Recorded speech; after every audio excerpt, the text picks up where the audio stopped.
Jasmine, वो रही हमारी गाड़ी जो हमें आजादी की ओर ले जाएगी। भैया, सनी, सनी! क्या है? हम यह ठीक नहीं कर रहे हैं। मुझे लगता है हमें वापस लौट जाना चाहिए। नहीं, कभी नहीं। मैं वो मास्टर जी और माँ बाबा के पास कभी नहीं जाना चाहता, जो हमें बिल्कुल बुद्धू समझते हैं। बस बहुत हो गया। तुम्हें नहीं लगता? हाँ, तुम बिल्कुल ठीक कह रहे हो। मैं जानता हूँ कि मैं ठीक कह रहा हूँ।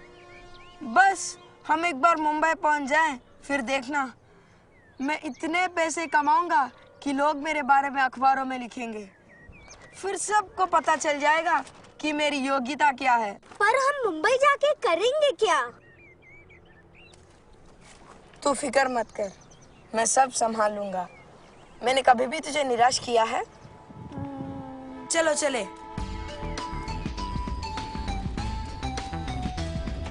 चल जल्दी चल। यात्रीगण कृपया ध्यान दें, मुंबई एक्सप्रेस प्लेटफॉर्म नंबर 2 से रवाना होने के लिए तैयार है। यात्रीगण कृपया ध्यान दें, मुंबई एक्सप्रेस प्लेटफॉर्म नंबर 2 से रवाना होने के लिए तैयार है। साहब, इसकी एंट्री कर दीजिए। ये नंबर है नहीं है, देख लीजिए और नाम की एंट्री कर माफ दीजिए। कीजिए सर, क्या आप जानते हैं प्लेटफॉर्म नंबर 2 पर कहाँ से जाते हैं? हाँ जरूर, ये सीढ़ियाँ ले लो, ऊपर जाकर राइट लेकर फिर सीढ़ियाँ उतर जाना। तुम्हारे माता पिता कहाँ हैं?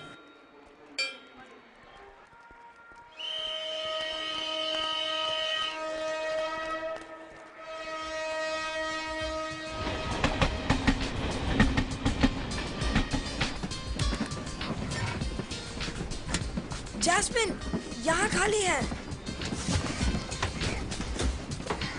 इतनी तेज गाड़ी, इतनी तेज चल रही है। तो थोड़ी ही देर में हम जैस्मिन! पहुंच जाएंगे। जैस्मिन, जैस्मिन, तुम ठीक तो हो? जैस, मुंबई पहुंचकर मैं अपने लिए नए कपड़े, जूते और मोबाइल फोन खरीदूंगा। मैं माँ और पापा को दिखा दूंगा कि मेरी योग्यता क्या है। मैं एक दिन इतना अमीर बन जाऊंगा कि किसी को मेरे परीक्षा में मिले खराब नंबरों के बारे में याद ही नहीं रहेगा। क्या पता, शायद मैं जॉनी लीवर की तरह बहुत बड़ा फिल्म स्टार बन जाऊं।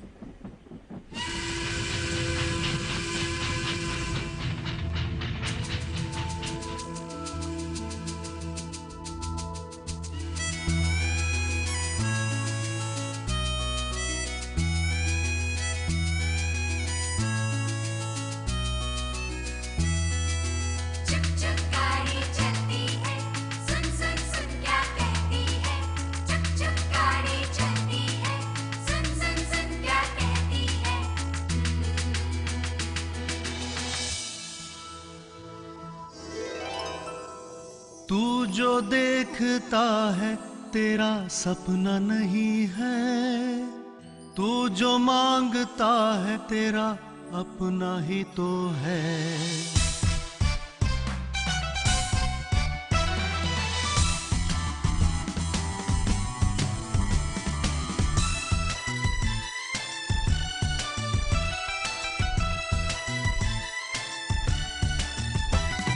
तू जो देखता है तेरा सपना नहीं है, तू जो देखता है तेरा सपना नहीं है, तू जो मांगता है तेरा अपना ही तो है। तेरी क्या बात है, तेरी क्या बात है, तेरी क्या बात है, तेरी क्या बात है। तू जो चाहे मिलेगा, तू जो सोचेगा मिलेगा, तू जो चाहे मिलेगा, तू जो सोचेगा मिलेगा। तुझसे ही ये दिन रात है। तेरी क्या बात है, तेरी क्या बात है, तेरी क्या बात है, तेरी क्या बात है।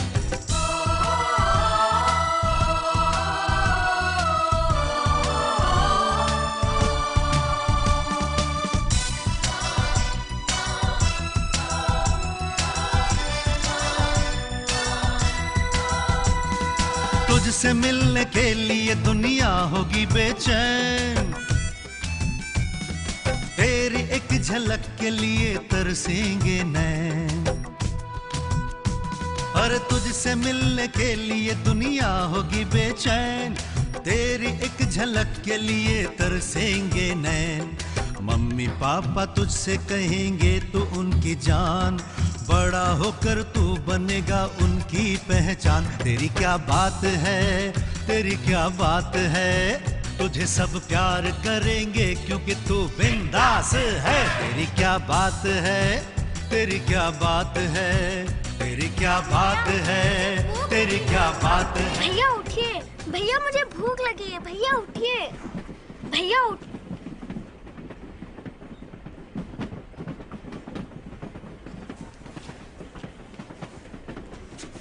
माफ कीजिए सर, मैंने सोचा ये सीट खाली है, मैं जाता हूँ। डरो मत बेटा, सब ठीक हो जाएगा।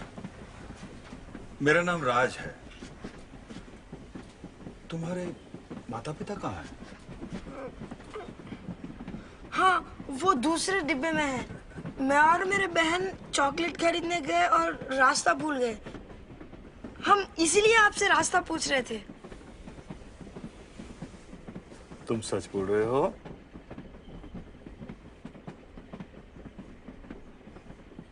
घबराओ मत बेटा, मुझ पर विश्वास करो। मुझे तुम्हारी पूरी कहानी सुननी है। इस बार सब सच सच बताओ।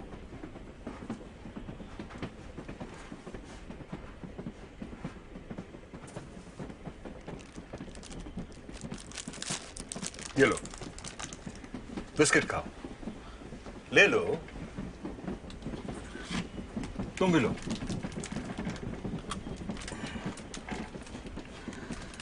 और अब मुझे बताओ कि तुम लोग यहां क्या कर रहे हो? मेरा नाम सन्नी कुमार है और ये मेरी बहन जैस्मिन कुमार है। हम मुंबई जा रहे हैं ताकि मैं अपने लिए कोई काम ढूंढ सकूं। और तुम्हारे माता पिता? वो नहीं जानते, हम घर से भाग आए हैं। मामला संगीन है। तुम्हें क्या लगता है शहर में तुम्हें क्या काम मिलेगा? मेरा चचेरा भाई बॉबी एक फिल्म स्टूडियो के बाहर चाय की दुकान चलाता है और मुझे भी सबसे बढ़िया अदरक की चाय बनानी आती है। तो तुम चाय की दुकान खोलना चाहते हो? और जैस्मिन, तुम घर से क्यों भागी? मैं अपने सनी भैया के बगैर थोड़ी देर भी नहीं रह सकती। मैं भी चाय की दुकान में भैया का हाथ बटाऊंगी। तो फिर स्कूल कौन जाएगा? मैं वहाँ कभी नहीं जाऊंगा। वहाँ सब लोग मुझे हर वक्त डांटते रहते हैं, मुझ पर चिल्लाते रहते हैं। मैं अच्छी तरह से पढ़ नहीं सकता, इसमें मेरी क्या गलती है? मुझे लगता है कि ईश्वर ने मुझे दिमाग ही नहीं दिया। बेटा, परमेश्वर ने सब बच्चों को एक सा दिमाग दिया है, पर सब उसका इस्तेमाल अलग अलग तरीके से करते हैं। ईश्वर ने तुम्हें बहादुरी और निडरता दी है और जैस्मिन को एक सच्चा और प्यारा दिल दिया है। ईश्वर ने हम सबको कुछ ना कुछ गुण और योग्यता देकर एक दूसरे से अलग और अपने में अनूठा बनाया है। पर मुझे नहीं लगता ईश्वर हमें चाहते हैं, वरना वो माँ और बाबा को हमें बार बार डांटने से रोकते और हमें इतना गरीब नहीं बनाते। मेरे चाचा वीरेंद्र इतने अमीर होकर भी हमारी कोई मदद नहीं करते। मैं बस ये जानता हूँ कि मैं मुंबई पहुंचकर साबित कर दूंगा कि मेरी भी कोई अहमियत है। मैं अमीर बनूंगा और मेरा भी नाम होगा। अच्छा, तो तुम्हें लगता है कि मशहूर और अमीर होने से तुम लोगों को अपनी अहमियत दिखा सकते हो? हाँ बिल्कुल। और अगर मैं तुम्हें कहूं कि तुम्हें कुछ साबित करने की जरूरत नहीं है तो? मैं ये जानता हूँ कि मुझे ये साबित करना होगा। हमें मुंबई पहुंचने में बहुत देर है। मैं तुम्हें एक कहानी सुनाता हूं, उसके बाद तुम तय करना कि तुम क्या सोचते हो। थैंक यू अंकल राज, आप बहुत अच्छे हैं। ये मेरा सौभाग्य है। ये कहानी उस ईश्वर की है जो हमें बहुत चाहता है। उसने हम सबको किसी मकसद से बनाया है। वो हम सब की बहुत कद्र करता है। तो सुनो, संसार की शुरुआत में सच्चे परमेश्वर ने सब कुछ बनाया।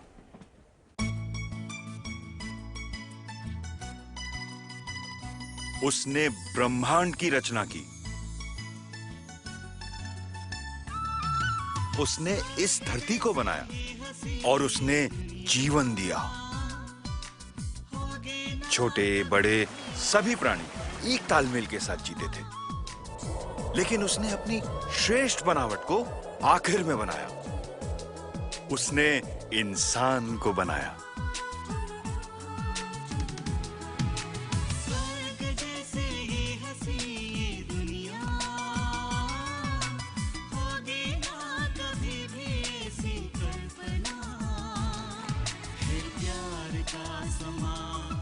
हमें बनाया ताकि हम उसके साथ दोस्ती कर सकें।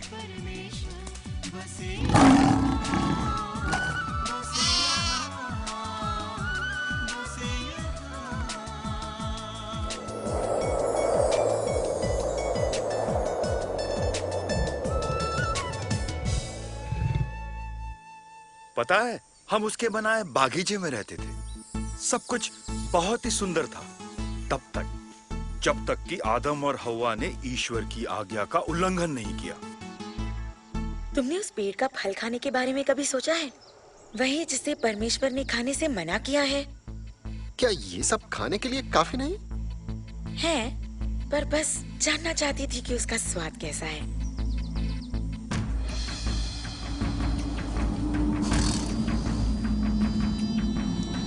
क्या सचमुच परमेश्वर ने कहा कि बाग का कोई फल मत खाना? नहीं, हम हर पेड़ का फल खा सकते हैं, पर परमेश्वर ने कहा तुम उस पेड़ का फल मत खाना जो बाग के बीचों बीच है, ये वाला। और तुम उसे छूना भी मत, वरना मर जाओगे। तुम मरोगे नहीं। परमेश्वर ये जानता है कि अगर तुमने ये फल खा लिया तो तुम्हारी आंखें खुल जाएंगी। तुम परमेश्वर जैसे बन जाओगे, अच्छे और बुरे को जानने वाले। हव्वा,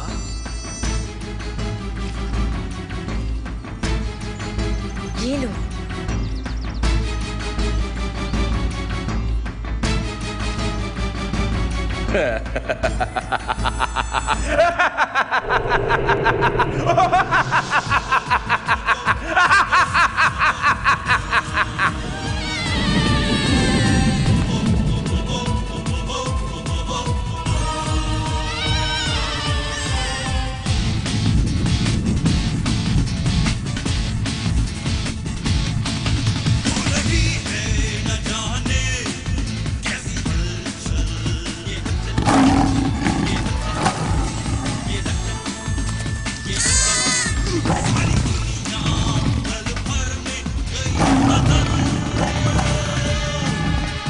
ईश्वर की आज्ञा का उल्लंघन करने की वजह से हम उससे दूर हो गए।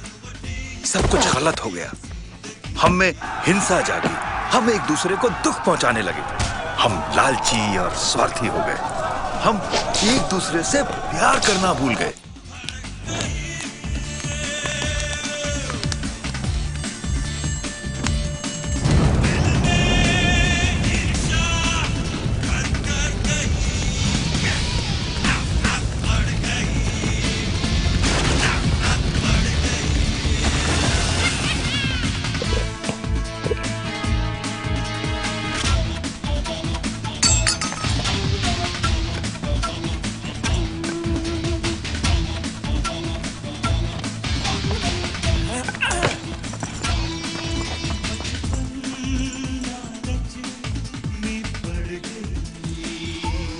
पर ईश्वर हमें इतना प्यार करते हैं कि वो हमें उनकी ओर वापस ले जाना चाहते थे। इसीलिए उन्होंने अपने बेटे को भेजा, जिसका नाम था यीशु।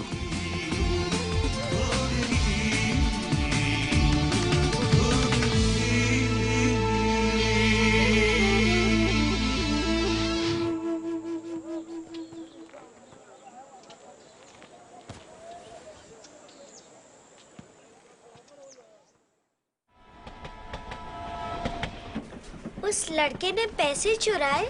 हाँ, गलतियां हम सब करते हैं। तुम्हें वो बागीचे वाला सांप याद है? वो आज भी हमें गलत काम करने के लिए उकसाता है। परमेश्वर हमें माफ करना चाहते हैं, इसलिए उन्होंने अपने पुत्र को भेजा। पूरी कहानी सुनकर ही बात तुम्हारी समझ में आएगी। अंकल, क्या आप जानते हैं मुंबई पहुंचने में और कितनी देर है? अब तुम फिक्र मत करो, हमारे पास बहुत समय है कहानी सुनने के लिए। यीशु जो ईश्वर का बेटा था, मनुष्य बनकर हमारे बीच आया। मरियम नाम की एक लड़की की कोख से उसका जन्म हुआ। मरियम और उसके पति यूसुफ ने यीशु को अपने बेटे की तरह पाला।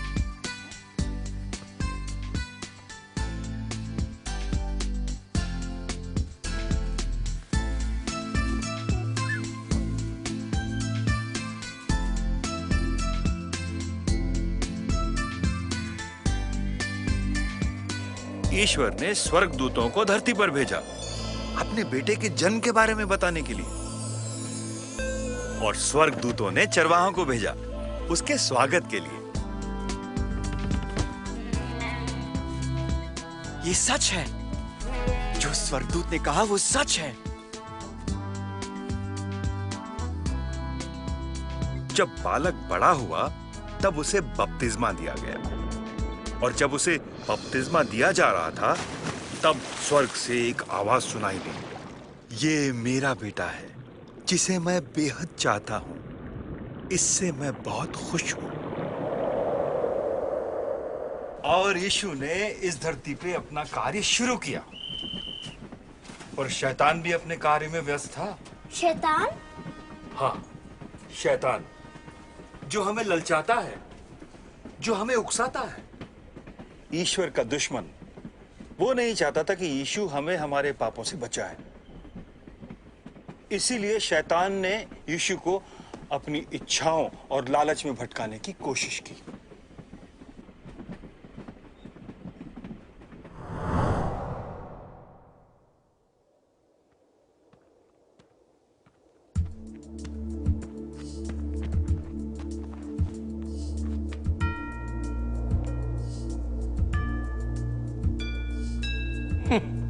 परमेश्वर का बेटा 40 दिन बिना खाए उपवास और प्रार्थना।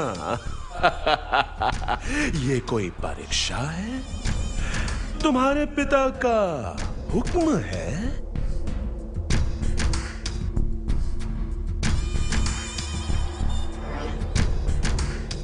भूख लगी है? हाँ?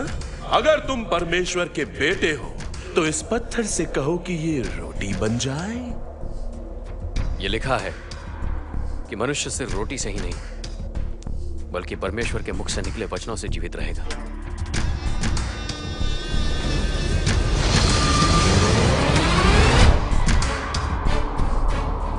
अगर तुम परमेश्वर के बेटे हो तो कूद जाओ, क्योंकि लिखा है कि परमेश्वर स्वर्गदूतों को आदेश देगा और वो तुम्हें हाथों हाथ उठा लेंगे ताकि तुम्हारे पैरों में पत्थर से ठेस ना पहुंचे। ये भी लिखा है, परमेश्वर की परीक्षा लेने की कोशिश मत करना।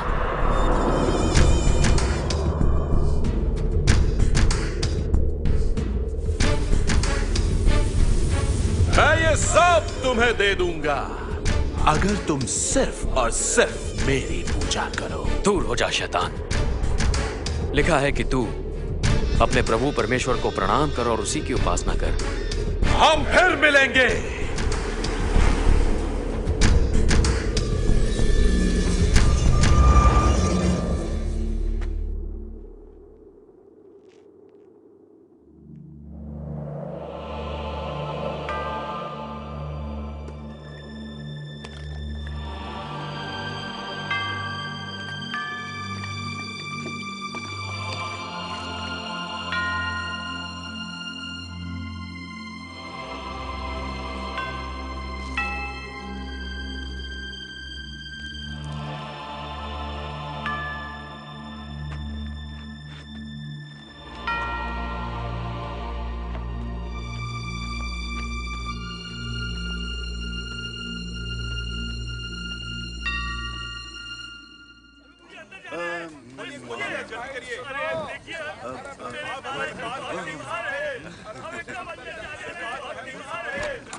मैं देख सकता हूँ, यीशु ने मेरी आंखें ठीक की। मैं सब देख सकता हूँ। मैं अंधा था पर अब देख सकता हूँ। अब कल आना।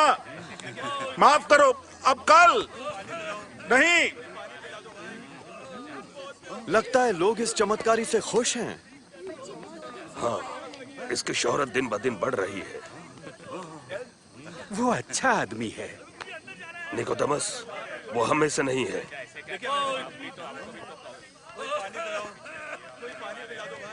नहीं, आप लोग कल आना। मैंने कहा आप लोग कल आना। आपको कल देखेंगे, कल।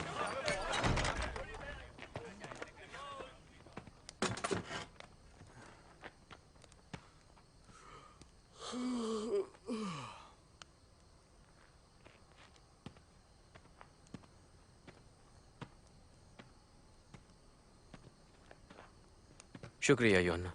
यहूदा, कोई बात नहीं।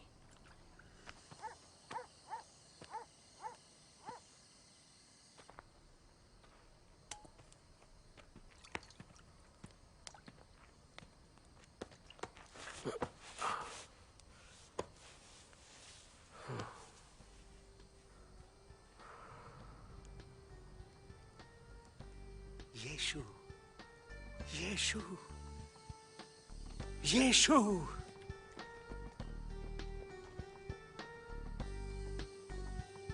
निकोदेमस, यहाँ अंधेरे में क्या कर रहे हैं आप? यीशु, जरूर तुम्हें परमेश्वर ने भेजा है, वरना तुम ये चमत्कार नहीं कर पाते। अगर कोई नए सिरे से जन्म ना ले तो वो परमेश्वर का राज नहीं देख सकता। पर एक इंसान दोबारा कैसे जन्म ले सकता है? सुनिए, लोग बच्चे के शरीर को जन्म देते हैं, पर सिर्फ परमेश्वर की दी हुई आत्मा उसमें जान डाल सकती है। पर ये कैसे हो सकता है? परमेश्वर को इस दुनिया के लोगों से इतना प्यार है कि उसने अपना बेटा भेजा, ताकि जो भी उस पर विश्वास करेगा वो अमर जीवन पाएगा और उसकी आत्मा कभी नहीं मरेगी। परमेश्वर ने अपना बेटा दुनिया में इसलिए नहीं भेजा कि लोगों में बुराई ढूंढे, उसे लोगों को बचाने भेजा है। जो लोग सच्चाई की जिंदगी नहीं जीते, उन्हें उजाले से ज्यादा अंधेरा पसंद होता है, पर जो लोग सच्चाई से जीते हैं वो उजाले में आएंगे।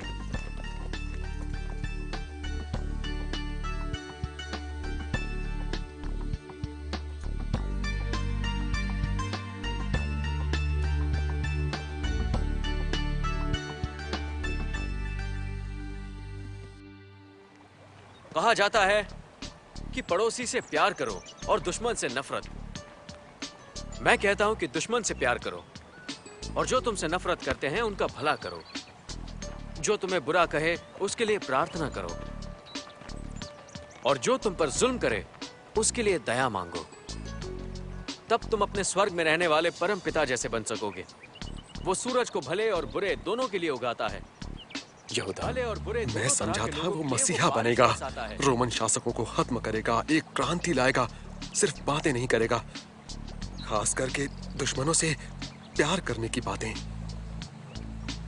अगर तुम सिर्फ उन्हें चाहो जो तुम्हें चाहते हैं, तो क्या परमेश्वर तुमसे खुश होगा? सुना है ये लोगों को ठीक कर देते हैं। साहूकार भी अपने दोस्तों से प्यार करते हैं।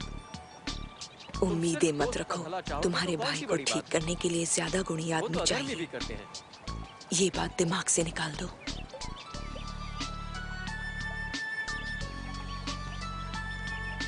दूसरों से वैसा ही सलूक करो जैसा तुम अपने लिए चाहते हो।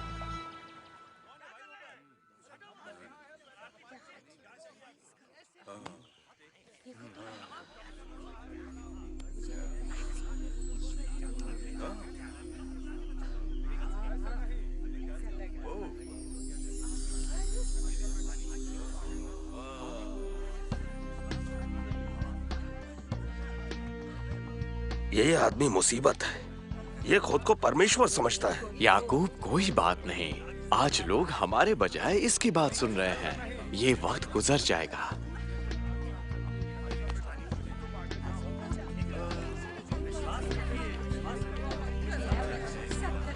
तुम यहाँ रुक क्यों गए? हम अंदर नहीं जा सकेंगे। कोई बात नहीं कालिब, तुमने कोशिश तो की। लेकिन वो आदमी तुम्हें ठीक कर सकता है। मेरे पास एक तरकीब है, चलो।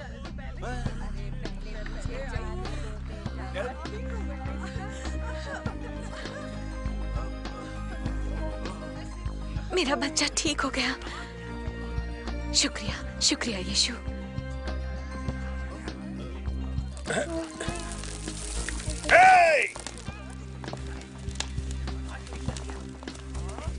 तुम छत पर ये क्या कर रहे हो? कोई बात नहीं पतरस, देखो।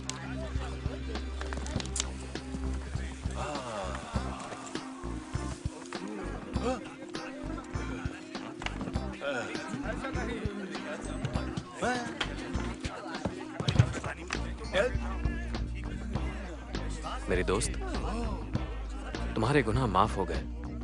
गुनाह माफ हो गए? गुनाह सिर्फ परमेश्वर माफ करता है। वो खुद को परमेश्वर समझता है। आप धर्म की शिक्षा देते हैं, तो कहिए क्या मेरे लिए यह आसान होगा कि इस आदमी से कहूं कि इसके गुनाह माफ हुए, या फिर इससे कहूं कि उठो, चटाई उठाओ और अपने घर जाओ? ये जान लीजिए कि मैं ये दोनों कर सकता हूं। उठो, अपनी चटाई उठाओ और घर जाओ।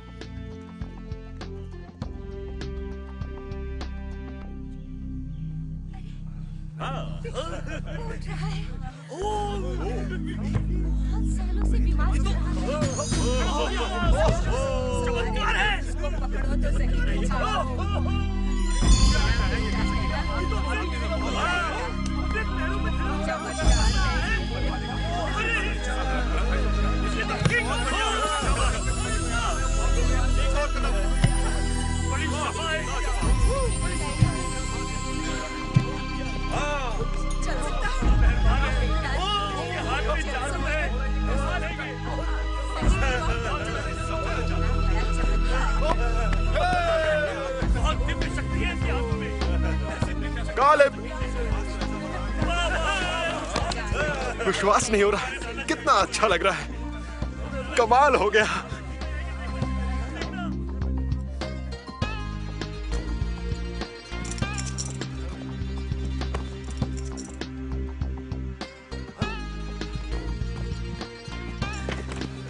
चटाई भूल गया था। कालिब, आओ चले। कालिब, आओ चले।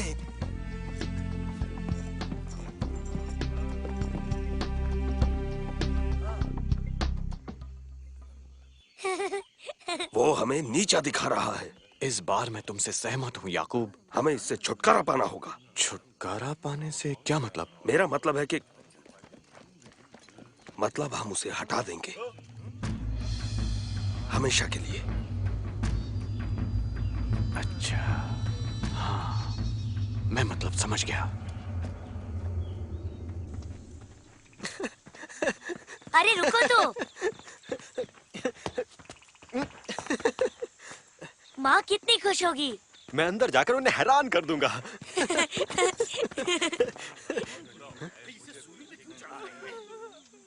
नहीं कालिब, मत देखो। रोम के सिपाही किसी मुजरिम को सूली पर चढ़ा रहे हैं। हम पिछले रास्ते से घर चले गए। बेन्यामिन, बोलो। क्या वो चोरी के लिए भी सूली पर लटका सकते हैं? मुझे नहीं पता। रोम के सिपाही तो जो भी चाहें कर सकते हैं।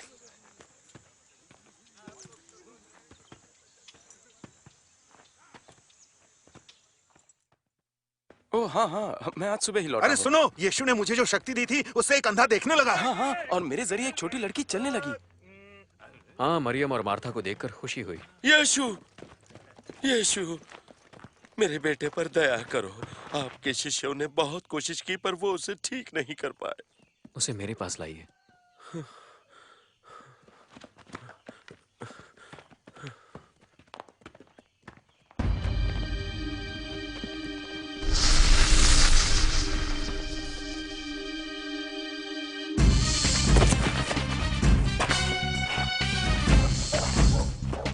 इसकी ये हालत कब से है? ये हालत तो इसकी बचपन से ही है। शैतान कभी इसे आग में तो कभी पानी में फेंक देता है।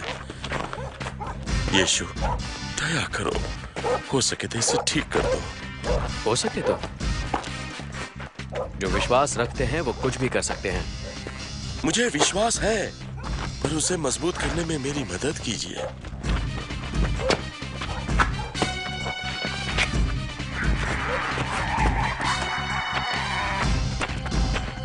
मैं तुम्हें हुक्म देता हूं कि इसे छोड़ दो और दोबारा इसे परेशान मत करना।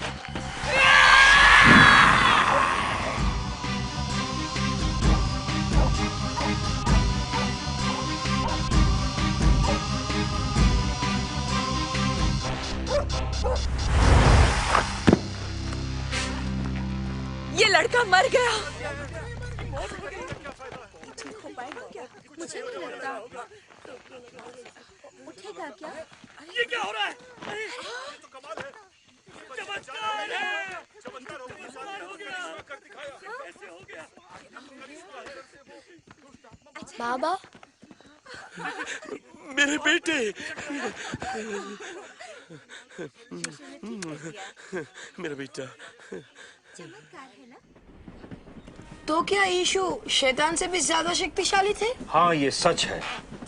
यीशु की शक्ति अपार है। वो हम सबसे प्यार करते हैं। वो हमें मुक्ति दिलाना चाहते हैं, ठीक उस छोटे लड़के की तरह। पर हर कोई यीशु को पसंद नहीं करता था। कुछ लोग यीशु को बहुत बड़ा संकट मानने लगे थे और इसीलिए उन्होंने यीशु के खिलाफ षड्यंत्र रचना शुरू कर दिया। पर यीशु ने दूसरों के विचारों से अपना कार्य प्रभावित होने नहीं दिया, क्योंकि वो जानते थे वो कौन है और इसीलिए वो किसी का भी सामना कर सकते थे।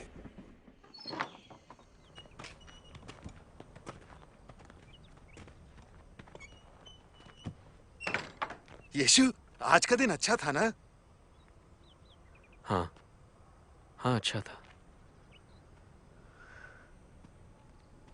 मुझे गद्दारी से किसी और के हवाले कर दिया जाएगा।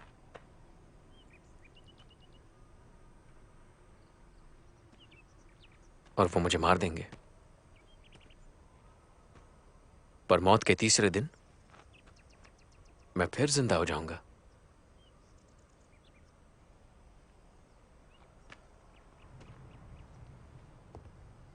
इसका क्या मतलब? मुझे नहीं पता, पर ऐसा होगा क्यों? आप त्योहार मनाने यरूशलेम आए हैं, तो ये देखिए। ऐसे थोड़ी होता है। देखो, ऐसा नहीं चलेगा। मैं कहता हूँ मुसीबत बढ़ने से पहले उसे मार देना चाहिए। हमें रुकना चाहिए, इतनी जल्दबाजी अच्छी नहीं। नहीं, अभी बहुत इंतजार कर चुके। हम किसी को ऐसे ही नहीं मार सकते। और कोई रास्ता नहीं। इससे पहले कि वो और मुसीबतें खड़ी करे, हम उसे मार देंगे। ऐसी चाल चलेंगे कि रोमन्स को सूली पर चढ़ाने के लिए एक और मुजरिम मिल जाए। पर अभी इंतजार करेंगे। त्योहार मनाने के लिए शहर में बहुत लोग आए हैं, दंगा हो सकता है।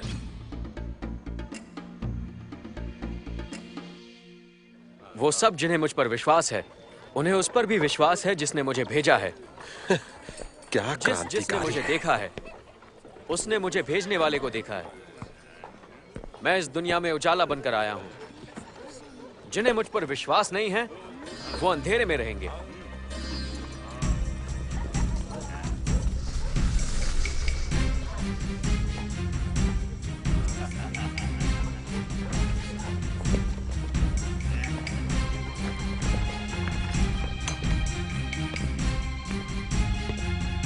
यीशु का चेला और यहाँ क्या सेवा करें हम तुम्हारी? मुझे कितने पैसे दोगे अगर मैं यीशु को तुम्हारे हवाले कर दूं? तुम कर सकोगे?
सही वक्त आने पर मैं आपको बता दूंगा।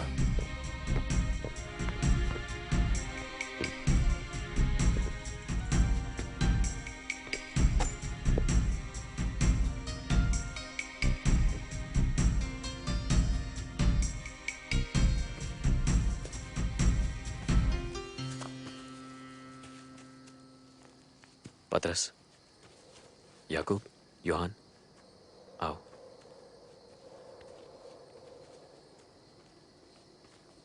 तुम यहीं रुको।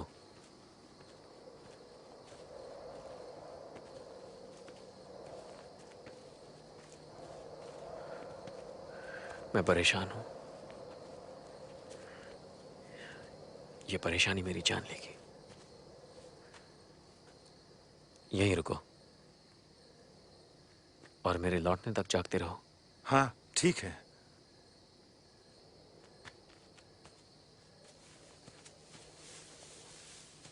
ये सब हो क्या रहा है? मुझे नहीं पता, पर मैंने उन्हें इतना परेशान पहले कभी नहीं देखा।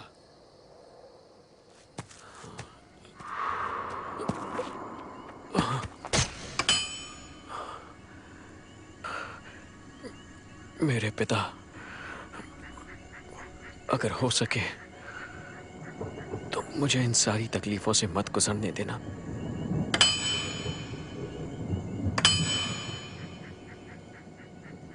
वही करना जो आप चाहते हैं, ना कि जो मैं चाहता हूं।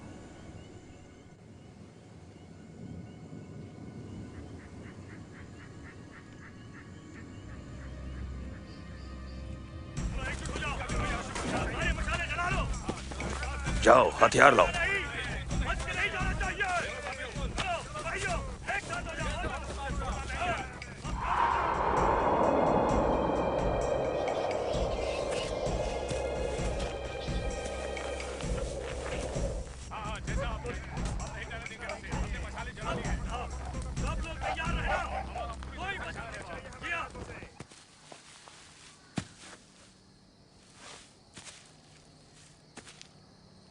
मेरे लौटने तक तुम लोग जाग नहीं सकते थे?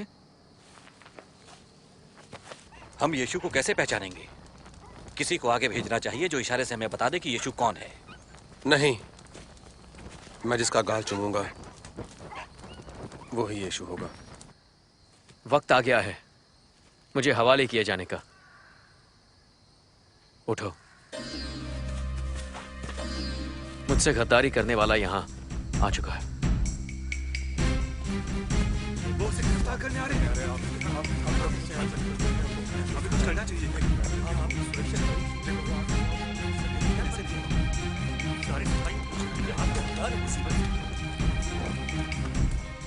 किसकी तलाश है तुम्हें?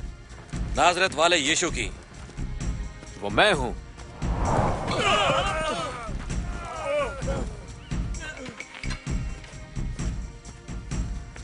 किसकी तलाश है तुम्हें? नाजरत वाले यीशु की। मैंने कहा कि वो मैं हूं। जब तुम्हें मेरी तलाश है तो बाकियों को यहां से जाने दो।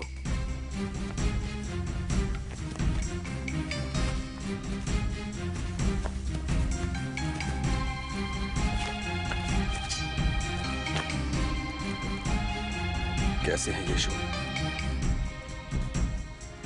क्या मुझे चूम कर धोखा दोगे?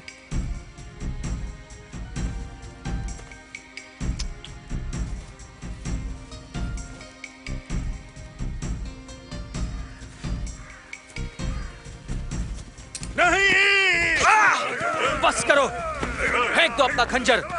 जो हिंसा के सहारे जिएंगे वो हिंसा से ही मरेंगे।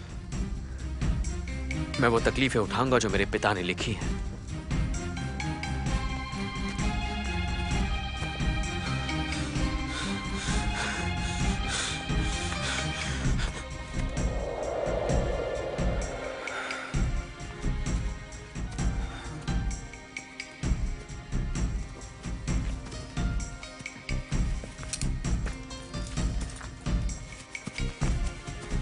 यीशु, कुछ करो, रोको उन्हें।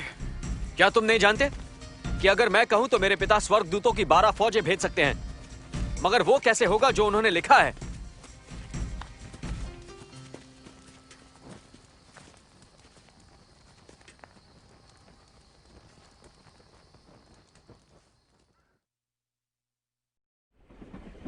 यीशु ने तो कुछ गलत नहीं किया था, फिर उन्होंने यीशु को सजा क्यों दी? मुझे तो लगा कि यीशु बहुत शक्तिशाली थे, पर उन्होंने उनको रोका क्यों नहीं? यीशु शक्तिशाली हैं, पर उन्होंने अपनी शक्ति का इस्तेमाल अपने लिए नहीं किया। उन्होंने अपनी शक्ति का इस्तेमाल तुम्हारे लिए और तुम्हारे लिए किया। आप क्या कहना चाहते हैं? याद रखो, हम हमारे पापों की वजह से अपने ईश्वर से दूर हो गए थे और इसकी सजा किसी न किसी को तो भुगतनी ही थी। और वो सजा यीशु ने अपने सर ली।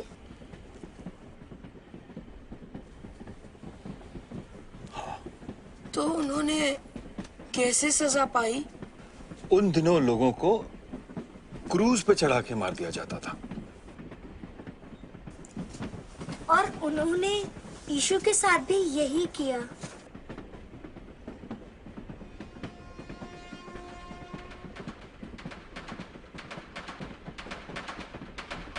पीछे हटो, पीछे हटो, चलो पीछे खड़े रहो, चलो, चलो, चलो, चलो।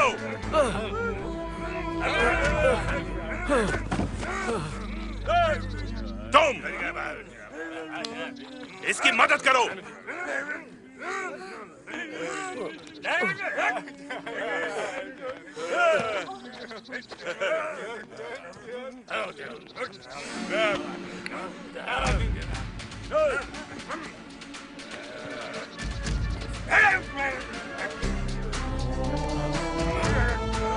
चलो।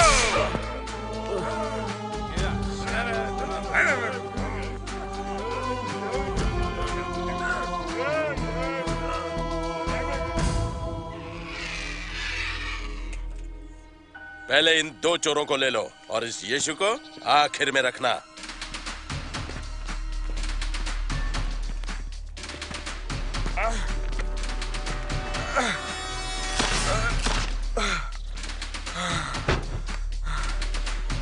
नहीं, नहीं, नहीं, नहीं, नहीं, नहीं।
मेरे पिता, इन्हें क्षमा कर देना।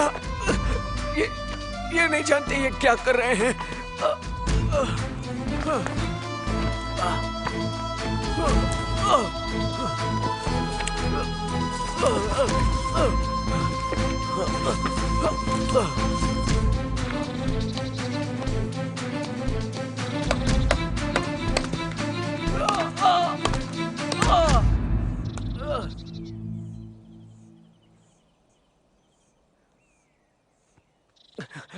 मेरे पिता परमेश्वर, मुझसे मुंह क्यों मोड़ लिया?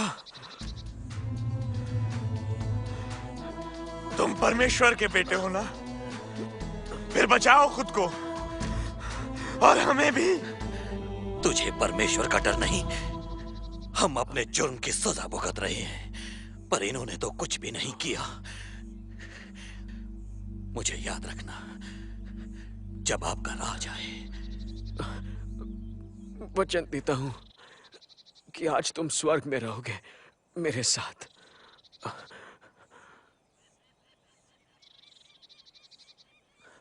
सब कुछ हो चुका है मेरे पिता। मैं खुद को आपके हवाले करता हूं।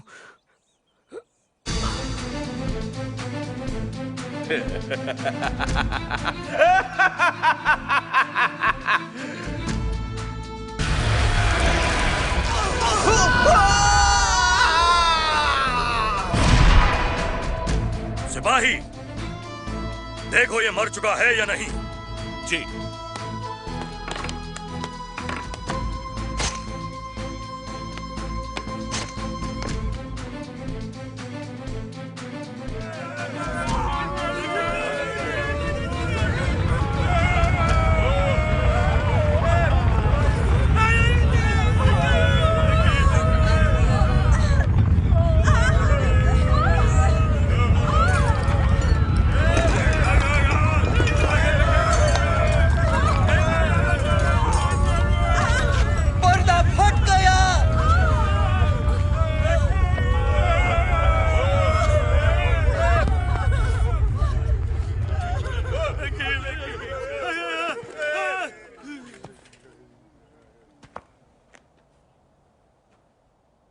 ये आदमी सचमुच परमेश्वर का बेटा था।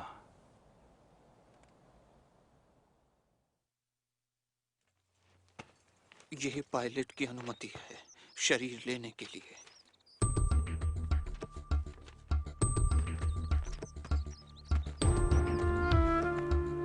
यूसुफ, यूसुफ, रुको, मैं मदद करता हूँ। तुम निकोदेमस, तुम सबको बताना चाहते हो कि तुम इनके मानने वालों में से हो। वो मेरे साथ जो भी सुलूक करे मुझे परवाह नहीं।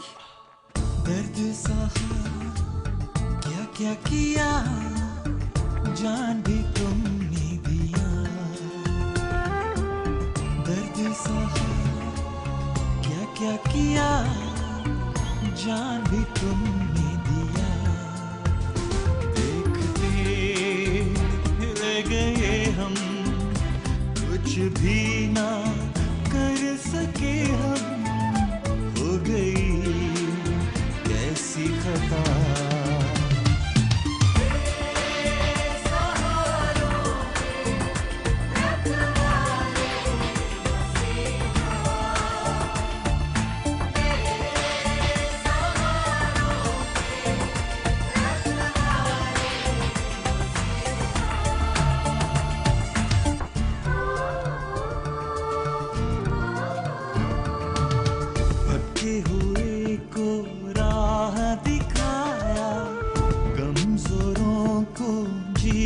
सिखाया, थाम के हाथ गिरने से बचाया, खुशियों से फैला के उजाला।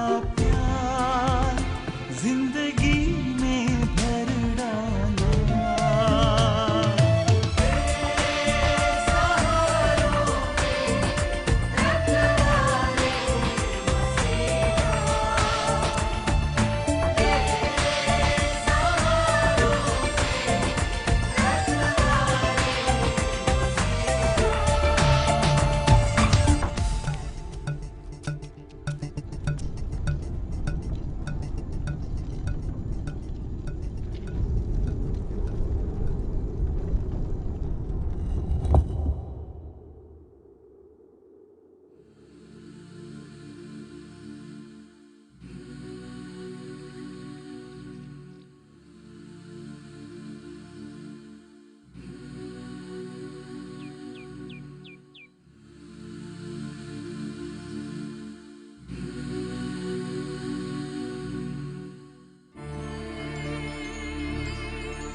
हमें इसी बात का डर था।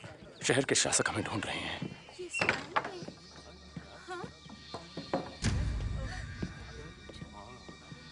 मैं कब्र पर गई थी। वहाँ वो पत्थर हटा हुआ था। वहाँ पर एक स्वर्गदूत भी था और स्वर्गदूत ने कहा कि यीशु मृतकों में से जी उठे हैं, ठीक जैसा उन्होंने कहा था। स्वर्गदूत कहे या आदमी, मरने के बाद कोई जिंदा नहीं हो सकता। कैसे हो? देखो उनका भूत। क्यों डर रहे हो तुम लोग? तुम्हें कोई शक है? देखो मेरे हाथ, मेरे पैर, और देखो कि मैं कौन हूं। भूतों के पास मेरी तरह शरीर नहीं होते। तुम्हारे पास खाने को कुछ है?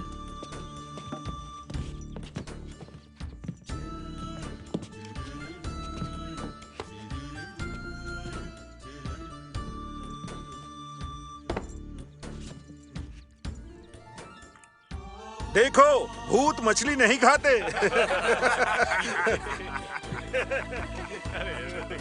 ये सब क्यों हुआ? और आप जिंदा कैसे हैं? धर्मशास्त्र में लिखा था कि मैं दुख उठाऊंगा और 3 दिन बाद मृतकों में से जी उठूंगा।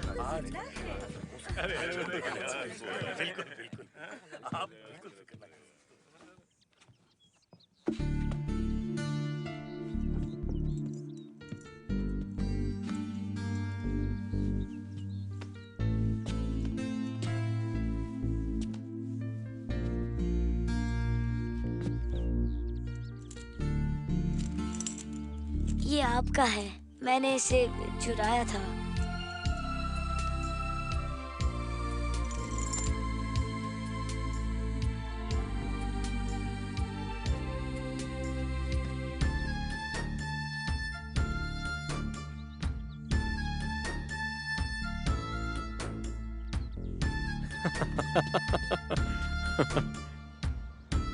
ये भी लिखा है कि चारों तरफ हर एक से ये कह दो कि जो भी मुझे अपनाएगा उसकी आत्मा कभी नहीं मरेगी, वो मेरे साथ स्वर्ग में रहेगा। इसलिए जाओ और सारी जातियों के लोगों को मेरी शिक्षा बताओ। उन्हें परमपिता, पुत्र और पवित्र आत्मा के नाम से बपतिस्मा दो। उन्हें वो सब बातें मानना सिखाओ जिनका मैंने तुम्हें आदेश दिया है। मैं हमेशा तुम्हारे साथ रहूंगा, इस दुनिया का अंत होने तक। गैलिली के लोगों, आकाश की तरफ क्या देख रहे हो? यीशु को स्वर्ग में ले गए हैं। पर एक दिन वो वापस आएंगे, उसी तरह जिस तरह तुमने उन्हें जाते देखा। रुको!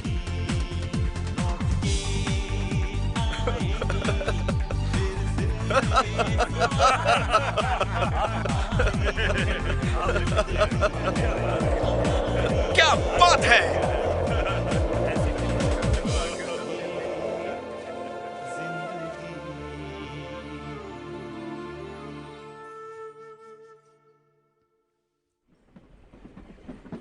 तो तुमने देखा, यीशु ने अपनी जान दे दी, क्योंकि तुम दोनों उनके लिए बहुत कीमती हो।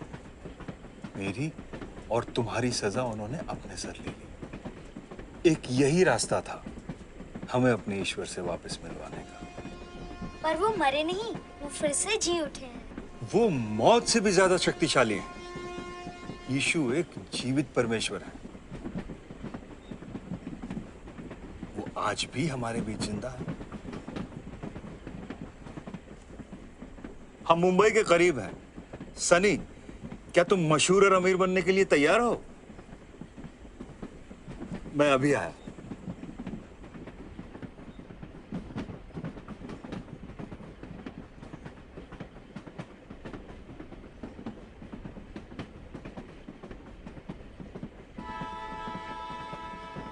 जैस्मिन,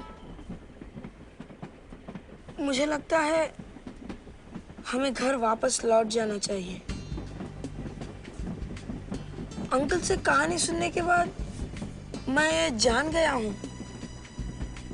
कि यीशु हमसे प्यार करते हैं। मुझे लगता है कि हमारी भी कोई अहमियत है। तुम समझ रही हो ना मैं क्या कहना चाहता हूँ? हाँ, मैं समझ रही हूँ। राज अंकल से यीशु की कहानी सुनकर मुझे ये पता चला कि कोई मुझसे भी प्यार करता है। सनी, हम मुंबई पहुंचने वाले हैं, क्या तुम तैयार हो? नहीं, हमें घर वापस जाना है, पर पता नहीं कैसे। हमें यहाँ तक आने की भी टिकट नहीं थी।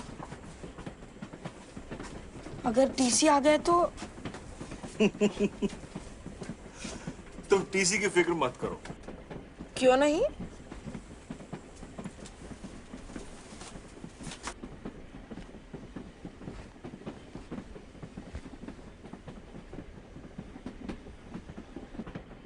मैं ही टीसी हूं और मैंने खुद तुम्हारे टिकट के पैसे भर दिए हैं। सच? ये तो उसी तरह है जैसे यीशु ने हम सब की गलतियों की कीमत चुकाई। बिल्कुल सच। और मैं तुम्हें खुद लेके जाऊंगा वापस। तो हमें यीशु के बारे में और कुछ बताइए। यीशु के दिल में तुम्हारे लिए बहुत अहमियत है, इसलिए नहीं कि तुम क्या करते हो या नहीं करते, बल्कि इसलिए कि ईश्वर ने अपने समान तुम्हारी रचना की है। तुम जैसे भी हो वो तुम्हें चाहते हैं और इसीलिए उन्होंने मौत को भी गले लगा लिया ताकि तुम उनके साथ रह सको।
सनी और जैस्मिन अपने माता पिता की आकांक्षाओं को तुच्छ समझते थे। उन्हें लगा कि दौलत और शोहरत कमाकर वो महत्व और मुकाम हासिल कर लेंगे, इसलिए वो घर छोड़कर मुंबई भाग गए, ये सोचकर कि मुंबई पहुंचकर वो अमीर और मशहूर बन जाएंगे, फिर उन्हें सारी खुशियां हासिल हो जाएंगी। वो जानते थे कि वो गलती कर रहे हैं, लेकिन प्रेम और अपनेपन की तलाश में वो लगातार गलतियां करते चले गए। सौभाग्य से सनी और जैस्मिन के जीवन में अंकल राज आते हैं। ये जानते हुए कि दोनों गलती कर रहे हैं, अंकल राज उनकी मदद करते हैं। हालांकि उनके पास सजा देने का अधिकार है, पर वो उनकी गलती का जुर्माना भरकर उन्हें क्षमा करने का फैसला करते हैं ताकि उन्हें वापस उनके माता पिता के पास ले जा सकें। सनी और जैस्मिन की तरह आप भी एक सफर कर रहे हैं। जिंदगी के इस लंबे सफर में आप और मैं प्रेम और अपनापन हासिल करना चाहते हैं। प्रेम, अपनापन और शोहरत की लालसा में हम वो कर बैठते हैं जो सही नहीं है, और ऐसा करते हुए हम स्वर्ग में बसे अपने उस परम पिता से दूर हो जाते हैं जो हमारी सारी जरूरतें पूरी कर सकता है, हमारी प्रेम और अपनेपन की जरूरत भी। दोस्तों, सनी और जैस्मिन ने महसूस किया कि जीवन में सब कुछ तब तक ठीक नहीं हो सकता जब तक हम अपनी गलतियों को पूरी तरह छोड़कर प्रभु यीशु की प्रस्तावित क्षमा को स्वीकार न कर लें। अंकल राज की तरह यीशु के पास भी हमें सजा देने का अधिकार था, पर उन्होंने हमें क्षमा करने का फैसला किया और हमारी गलतियों का जुर्माना भरने के लिए सूली पर चढ़कर अपनी जान दे दी। ऐसा करके यीशु ने हमारे लिए स्वर्ग में जगह बना दी। क्या आज आप भी जीवन का सफर कर रहे हैं? वो सफर जिसमें हर पल है डर, बेचैनी और ये भी पता नहीं कि कल क्या होगा, न ही ये जानते हैं कि मरने के बाद आप कहाँ जाएंगे। तो मेरे दोस्तों, आज मैं आपसे कहना चाहता हूँ कि आपका परम पिता परमेश्वर आपसे प्रेम करता है, वो आपसे खुश है और आपसे संबंध रखना चाहता है। आपको सिर्फ इतना करना है कि आप अपनी की हुई गलतियों से दूर हो जाएं और उसे अपने दिल में बसा लें। अगर आज आप उसके प्रेम, अपनेपन और क्षमा का अनुभव करना चाहते हैं तो क्या आप कृपा करके मेरे साथ ये प्रार्थना करेंगे? हे प्रभु यीशु, मैं अपने पापों के लिए क्षमा चाहता हूँ और आपका आभारी हूँ कि आपने कैलवरी की सलीब पर चढ़कर मेरे पापों का जुर्माना भरा। कृपया मुझे पवित्र करके अपना बना लीजिए। मैं आज से सिर्फ आपके लिए जीना चाहता हूँ और मैं आभारी हूँ कि आपने मुझे अपना लिया। यीशु के नाम पे मैं ये प्रार्थना करता हूँ। दोस्तों, अगर आज आपने ये प्रार्थना कर ली है तो आप परमेश्वर के अपने बन गए हैं और अब वो आपके दिल में रहेगा और मृत्यु के बाद आप सदा स्वर्ग में रहेंगे।